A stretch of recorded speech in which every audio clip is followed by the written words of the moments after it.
Hey everybody, I am Belinda Sandor, and I also known as Rocket Girl. And today I want to talk to you about working with a variety of client styles.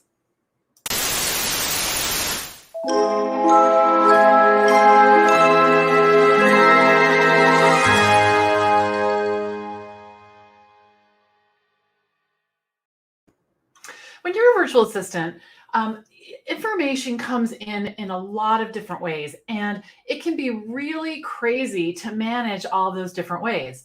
And we've also got personality styles, right? Communication styles, all of those things. So let's just look for a minute at all the different ways that clients can send us work. So there's email, phone calls, project management software, text, Slack, Voxer. By the way, don't ever give your clients Voxer access. It's a nightmare. And whatever new thing has been invented. So it can be very stressful having all this information come in all these different ways. So I want to give you some tips today about what you can do in order to calm this down. Okay, so let's jump right in. Okay, so when all this information is coming in, the biggest challenge is to avoid miscommunications, because miscommunications can lead to, disappointment, distress, frustration, anger, getting fired, or you firing them. So we want to make sure that we really think about, how people are communicating with us. So when I'm working with the client, the first thing is I take a lot of notes if we're on Zoom or on the telephone, because it's really important to understand what they want me to do. All right. If I have an email, that's a different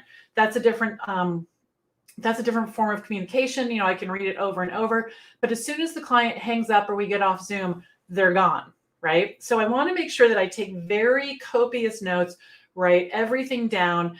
And before I get off the phone or the Zoom, I read back the high points. You're going to do this. I'm going to do this. This is when we're going to do it by, so that everyone's crystal clear.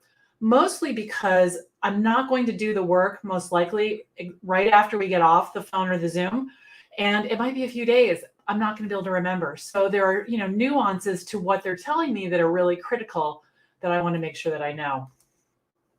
The other thing is I make a plan before I take action. I read through my notes, I read through the email, I think about what it is I'm trying to accomplish, and I make sure that I'm crystal clear before I jump in. So that way I know where I'm going. And if there are some questions, it's better to ask them in the beginning if you can. It's absolutely better to do that. You want to understand the why. So not only the what, but the why, because there have been times, many times in my career as a virtual assistant, when a client is telling me, I want you to do this.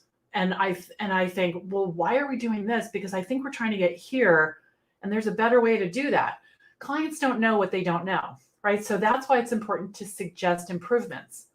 What about if we did it this way? Because we have so much more information than they do. They know about running their business, but I've been inside over 200 businesses helping entrepreneurs for 11 years. So, I've seen some stuff. I've definitely seen some stuff. And so you want to make those recommendations. Now, if a client says, no, I want you to do it this way. Okay, that's cool. Totally cool. But if I have a better idea, or what I think is a better idea, I want to voice it. The other thing is you want to speak what's not being said. So for example, if there's a financial component, or you think it's going to take you a lot of time, you want to make sure that you speak that. I just want to make sure you understand, X, Y, and Z. So you want to do that and make sure that nothing is left unsaid. I know sometimes when we work, when I bring other contractors in, like to work on graphics, the question of how much the investment is going to be is not talked about. The client doesn't bring it up. My graphics person doesn't bring it up. So I bring it up. I say, so what kind of investment do we think we're talking about here? Just to make sure everybody's on the same page, because, what the client thinks is a good deal and how long it's actually going to take to get done could be two different things. So you want to be a little brave and add to the conversation what's not being said. Really important. So if you want to learn more about this topic or any of the topics that I teach about, I'd love for you to take this next step and join me in the next VA Client Kickstart Challenge. You can just type challenge in the comments and I will circle back around with you and make sure that you get the page to sign up. I'd love to have you. So in the meantime, I'm Belinda Sandor, Rocket Girl, signing off. Bye-bye.